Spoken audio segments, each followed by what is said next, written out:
Software code జనరేషన్లో upgrade కాని వారికి లే ఆఫ్ల ముప్పు. ఏఐ టూల్ కోడింగ్ నైపుణ్యం లేని ఉద్యోగులను తొలగిస్తున్న సాఫ్ట్వేర్ కంపెనీలు. ఏటా ఏఐ ఆధారిత కొలువులు సాధిస్తున్న 3 లక్షల మంది. వాళ్లలోనూ స్కిల్స్ మెరుగుపరుచుకొని 1.2 లక్షల మందికి ఉద్వాసన. ఇంజనీరింగ్ కాలేజీలు అందిస్తున్న ఎమర్జింగ్ కోర్సులో కానరాని సరికొత్త మార్పులు.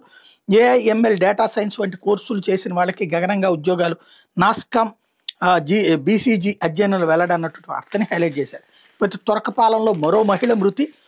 గుంటూరు జిల్లా తురకపాలెంలో మరో మహిళ జ్వరం, శరీరంపై బొబ్బలు వచ్చి తీవ్ర అనారోగ్యానికి గురై మృతి చెందింది. మెలియాయిడోసిస్ వ్యాధి వల్లే ఆమె మరణించినట్టు వైద్యులు చెప్పని కుటుంబ సభ్యులు తెలిపారు. దీంతో గ్రామ ప్రజలు భయాందోళనకు గురవుతున్నారన్నట్టు వార్తని హైలైట్ చేశారు. లేకపోతే మన్యంలో మరణ మృదంగం. కురుపాం ఆశ్రమ పాఠశాలలో వారం వ్యవధిలోనే 2 బాలికల మృతి. పచ్చ కామెర్లు విషజ్వరాల విజృంభణ. 100 మందికి పైగా బాలికలకు అనారోగ్యం. పార్వతీపురం జిల్లా ఆసుపత్రి విశాఖ కేజీహెచ్లో చికిత్స. ఐసీయూలో 3 బాలికలు.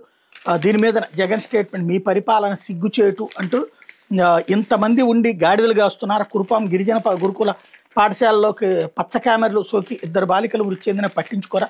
సీఎం మంత్రులపై జగన్ ఆగ్రహం అన్నటువంటి వార్తని హైలైట్ చేశారు. అయితే సచివాలయ ఉద్యోగుల ఆత్మగౌరవం భగ్నం. నెల్లూరులో సచివాలయ ఉద్యోగులు సభనట్టుకున్న పోలీసులు. టౌన్ హాల్ గేట్కి తాళాలు, రోడ్డుపై బైఠాయించిన ఉద్యోగులు. కాకేల తీరుపై సచివాలయ ఉద్యోగుల జేఏసీ ఆగ్రహం. రేపు చలో విజయవాడ. ఏపీ ఉపాధ్యాయ సంఘాల సమాఖ్య పిలుపు. దశలవారీ ఉద్యమం. కమ్యూనిటీ హెల్త్ ఆఫీసర్ల అసోసియేషన్ డిమాండ్లు పరిష్కరించుకుంటే సమ్మె తప్పదు. విద్యుత్ ఉద్యోగుల హెచ్చరిక.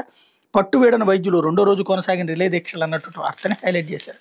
అయితే వృక్షాలను రక్షిస్తే అవి జీవరాశికి